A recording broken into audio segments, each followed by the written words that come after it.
Welcome to the official Lost podcast. In this week's installment, we join executive producers Damon Lindelof and Carlton Cuse for more exclusive clues and a preview of the upcoming episode, The 23rd Psalm, which airs this Wednesday, January 11th from 9 to 10 p.m. Eastern. First, though, we sit down with Michael Giacchino to get a behind-the-scenes look at the scoring for Lost.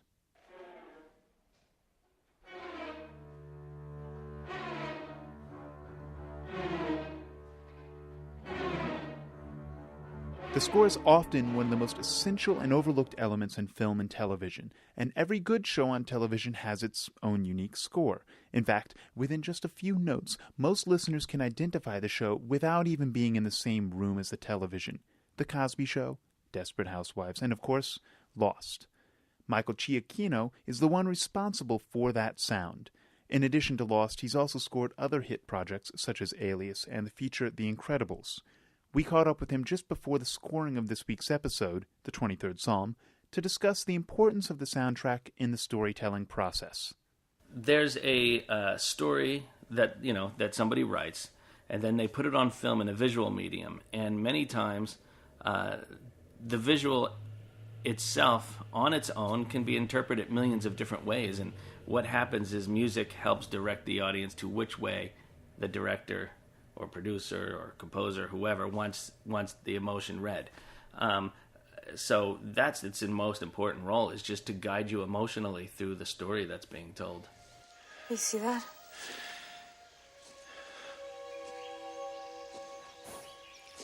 You mean the big-ass horse standing in the middle of the jungle, then?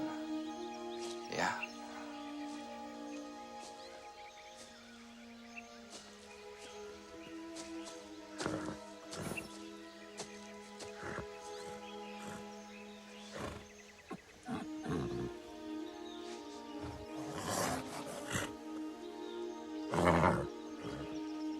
It was set up fairly specifically at the very beginning, kind of what the sound should be.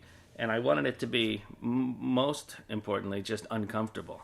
I wanted it to be something that, you don't hear on television very often, and something that, when you hear it, you just kind of squirm in your seat. And at the same time, I wanted it to be also something that at times is comforting, because the one thing that they don't have a lot of on this island is comfort.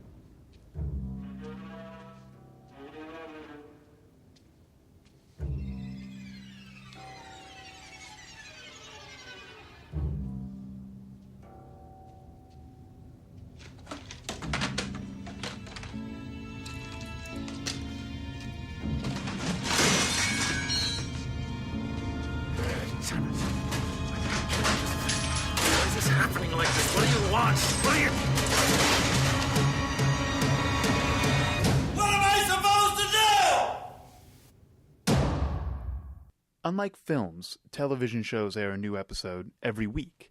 Keeping the sound fresh while also making it consistent and coherent can be a challenge, even when that show's only in its second season. Well, I don't read the scripts. I don't like to read the scripts, especially on Lost, because I enjoy watching the show, so I try to hold it off as much as I can. And also, my approach on Lost is different than my approach on other things. I like to kind of react to the story as I see it.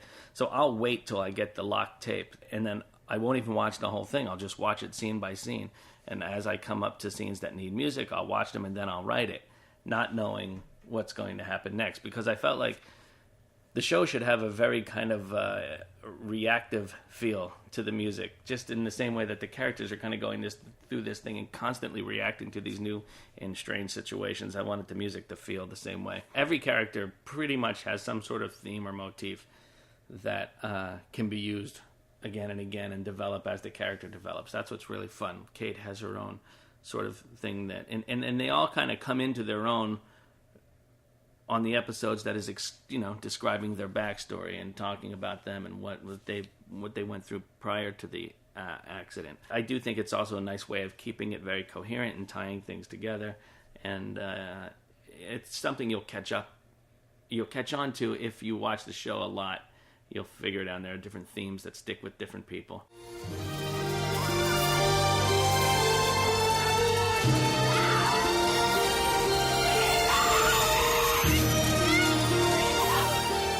talk about Locke, because he's got a couple of themes, because he's probably one of the most complicated characters on the show.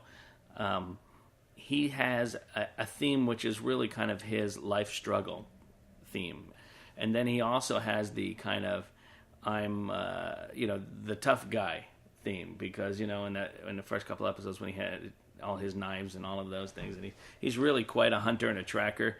So he's got a couple of different themes that are used in different ways in different situations. And his kind of life struggle stuff is used during the times when, his dad took his kidney, and or during the time when you first realize that he's in a wheelchair. There's these themes that kind of that well up, and for him it's all about something that just builds and builds and builds inside. So the music does the same thing. It starts out very simple and just keeps building and building and building, and then in the end just kind of gets quiet again, which is very much like his personality. Come over here! Get over here! Give me a hand!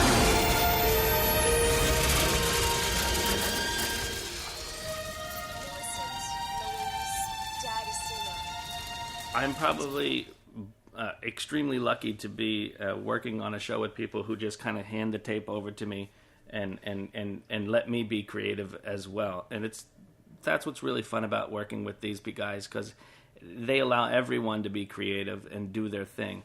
Now, of course, that being said, if I did something that was horribly inappropriate, yes, they'd call me and say, this is not working. We need to change this whole thing. And occasionally there are little things here and there, because we work so fast. I write and orchestrate one of these in about 2 days, and then we record it on the third day. So there's not a lot of time for anyone to come over or check things out, and they're busy working on the next episode anyway. So everyone just has to kind of trust that whoever they're handing that thing off to its next step, that they're gonna do the right thing with it. This is the trombone section. So I was wondering if we could get you to do the out to commercial for us real quick. That thing. All right, 1, 2, 3. There we go. All right. Yeah, it's a commercial. Thank you. There it is. Though Michael did take us on a full tour of the scoring stage, there wasn't enough time to include it in this podcast. However, it is available on our website, lost.abc.com, where we also posted photos of the musicians and their instruments so that you can see what an onclung looks like while also hearing its strange sounds. Now, though, we turn it over to executive producers Damon Lindelof and Carlton Cuse for a preview of this week's episode, The 23rd Psalm. All right, I'm Carlton Cuse. And I'm Damon Lindelof. And welcome to our podcast for the 23rd Psalm. I'm trying to talk in an especially deep voice. That'll just confuse everybody. This year. Well, especially if I start talking up like this. Okay, because I'm told that when I listen to myself on the podcast that I sound like Charles Nelson Riley. You're told when you listen to yourself? Yes, in the conversations that I have with myself. We assess what I sound like when I listen to myself. And you guys want to know why there are not more lost episodes. We're off to a roaring start. Because we're... Yeah. That's the first issue that we should talk about, actually, now that the 23rd Psalm is coming. How the workload is making you talk to different voices in your own head. I think the perception that when the show is in reruns, that the writing staff and actors on Lost actually sort of go off to some sort of vacation home and just chill out and kick back is that... It's actually an interesting thing to talk about, perhaps, in the whole sort of behind-the-scenes spirit of the show, which is... No, just put those margaritas over there. We're in the middle of something right now. Exactly, thanks. We have monkey butlers here at our vacation compound. But the idea is, we are producing 24 hours of Lost in Season 2. We did 25 in Season 1. And I think if you do the basic math, we work 52 weeks a year, just like anybody else does. And we have 52 weeks to produce 24 episodes of Lost. And maybe, Carlton, you can tell us a little bit about why the timing doesn't work out to have original episodes of Lost on the air every week. I was kind of getting caught up in the math and trying to figure out whether I needed to multiply, add, divide, or subtract. The plain fact is it takes a lot longer than a week to make an episode. It basically takes us about 3 weeks from start of conception to a finished script for each one of these episodes, and and on top of that, the actual production of episodes takes about 10 filming days. And if we start filming on a Monday of 1 week, we work Monday through Fridays, and all the show's completely shot in Hawaii. So, yeah, we would film that one show for 2 weeks, and we have two crews that work concurrently. So we actually now we're getting into really complicated math. I'm like, this is really compelling. I know this is. Anyway, it takes a long time We're to make sorry. an episode. Sorry. We're not really into math, as you can tell. But the problem is we physically just cannot and creatively cannot actually make more episodes than that per season. And and unfortunately, a television season is 35 weeks long. So this leads, from September to May. And so this leads to a lot of repeats. And, we wish that it wasn't that way, but that is sort of the traditional design of the television season. And what we did do was prevail upon ABC to try to clump the episodes together in bigger groupings, because it was very confusing last year. We felt that we'd be on for a week, off for a week, on for two, off for two. And so while there are longer periods of repeats now, the benefit of that is that there will then be more longer runs of continuous episodes following that. And it's a curse and a blessing. Obviously, shows like 24, which we're huge fans of, they start in January and they run all the way through May. But it's at the discretion of the network and then the particular show that's on in order how they want to air the show. And we feel that if we waited until January to air, that people would complain about the fact that they had to wait from the end of the end of May for 8 months for a new episode of Lost. So you're kind of damned if you do, damned if you don't. I really do sound like Charles Nelson Riley, even in my own head now. No, you really don't. You don't. I think you're just getting yourself in a bad place about that. You sound very good. Thank you. All right, so the 23rd Psalm, though. The 23rd Psalm is coming up this week, and this is an episode that Damon and I wrote together, and we really wanted to do an episode that featured Adewale, and we felt it was sort of the appropriate time to give the audience the first chapter in his backstory, and that's always a really exciting thing for us, because the sort of seminal flashback stories, the audience is wondering what exactly is the story with these characters, and sort of knowing nothing about them, that it's always kind of the greatest rush to sort of see that first thing that tells you something about who these characters were before they got to the island. And what's great about, what's always great about writing the show, for us, is, the audience really knows nothing, and they play a guessing game from the first moment that a character is introduced. Because what's sort of interesting about the characters in the world of Lost is they really don't like to talk about themselves. So when Mr. Echo first appeared looking down into the tiger trap of episode, I guess it was episode 2, was the first time we sort of see him standing at the end of the beach. In episode 3, right. We start to interact with them. People sort of went from, oh, that's Bernard, that's got to be Rose's husband, and then they started to formulate different opinions of who the guy is, and now finally here we are, 10 episodes later, and we are going to actually say, here is this sort of, your first taste of Mr. Echo. It's actually 8 episodes later. Is it? Well, yes, I guess it is the 10th episode. All right, well, there you just, go. We are bad at math. But this just goes to show that you can still have a career and be bad at math. That is true. Listen to that one, kids. Exactly. You just tell your parents, I don't have to be good at math. I'm going to be a writer one day.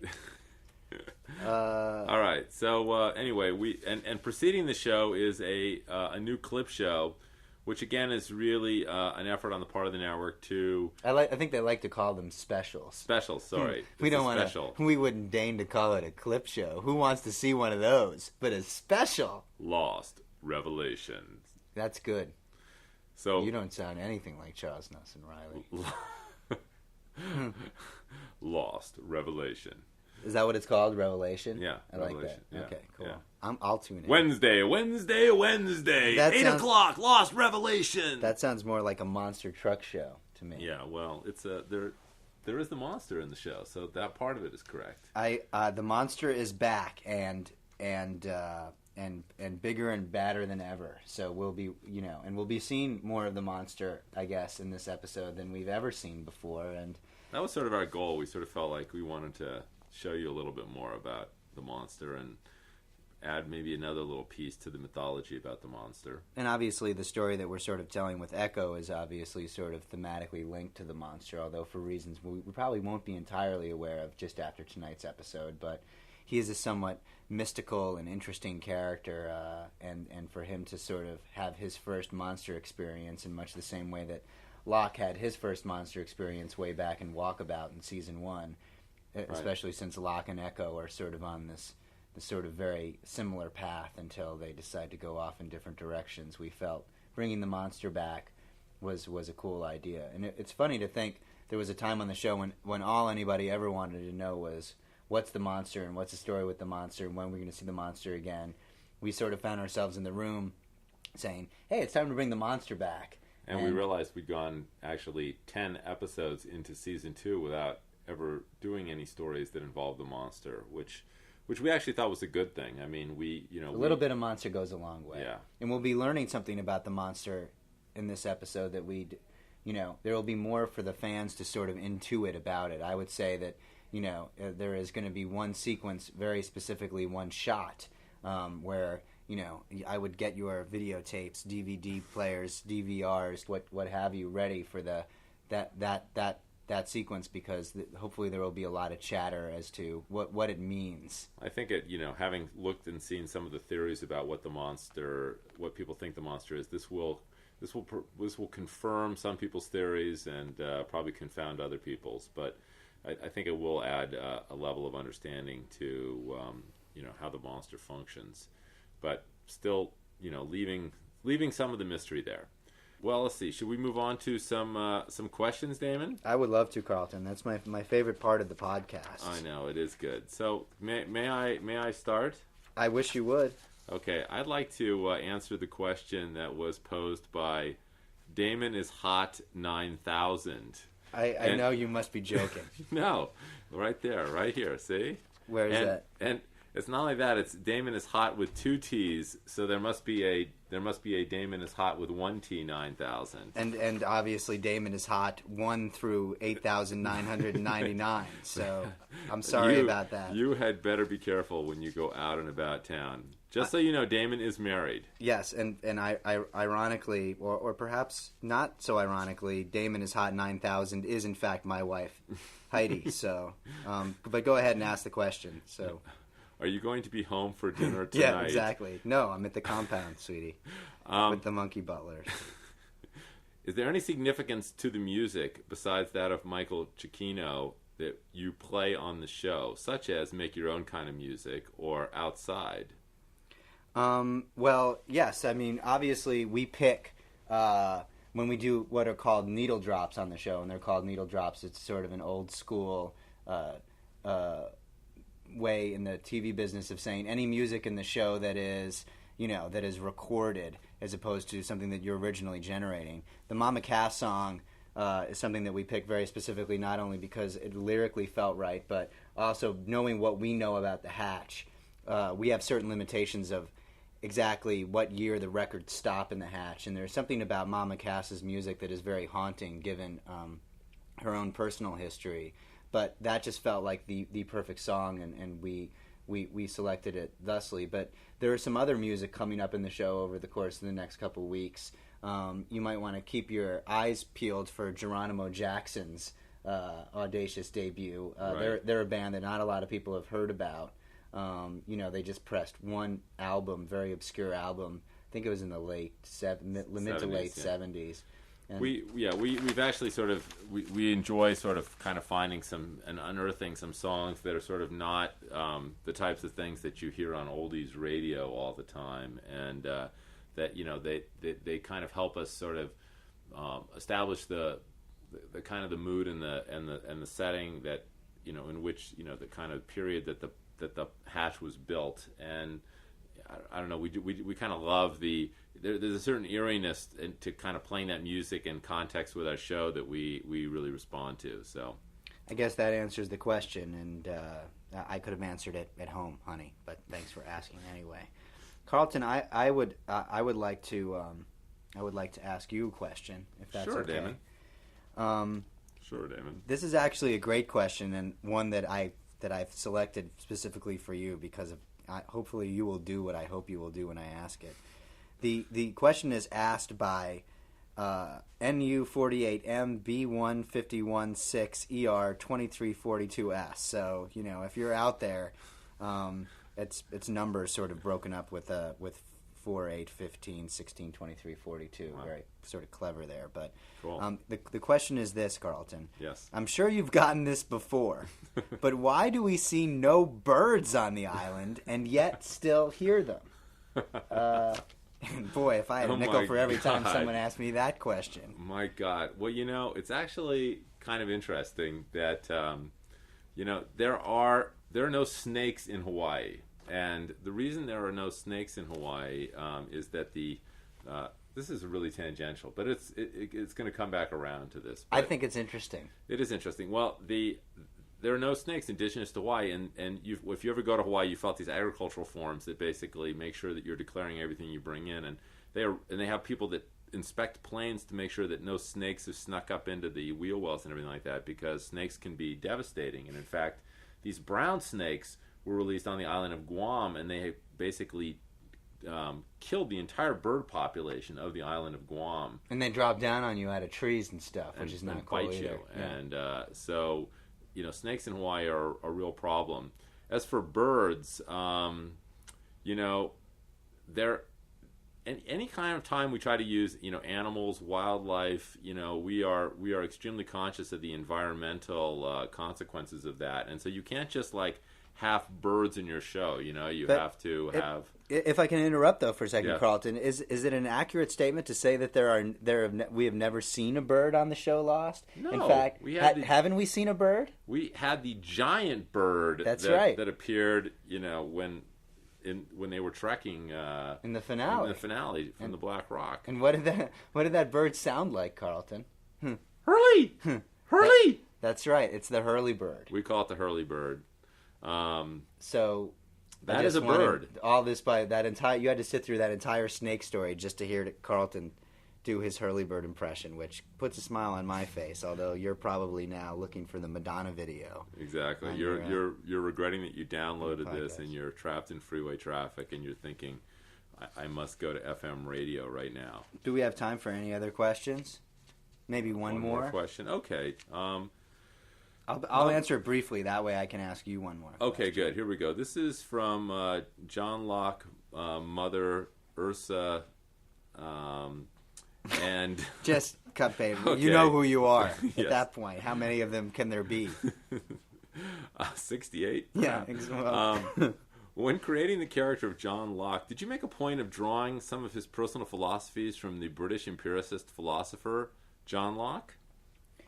Well, when we name, obviously, despite our joking earlier about Locke and Echo sharing certain letters in their names, when we select and pick the names for our characters, there's a lot of thought that goes into it, and we pulled our characters' names from various sort of influences, sometimes more obvious than others. Calling Jack Shepherd, obviously him being the sort of leader of all these people. But with Locke and certainly Rousseau, those characters were sort of, based on the philosophers after which they were named, and hopefully it'll inspire the kids. If you like John Locke on the show, or Rousseau, who is a crazy French woman, maybe read some philosophy. Yeah, maybe it'll inspire you to read some French philosophy. Or put down the damn math book and go read some French philosophy. Yeah, exactly. Now, so you don't need math, but you do need philosophy.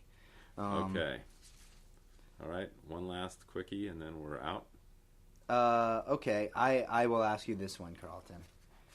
Excellent. Early! Simple question asks, and then this one's not going to be simple. Simple question. There is no simple question.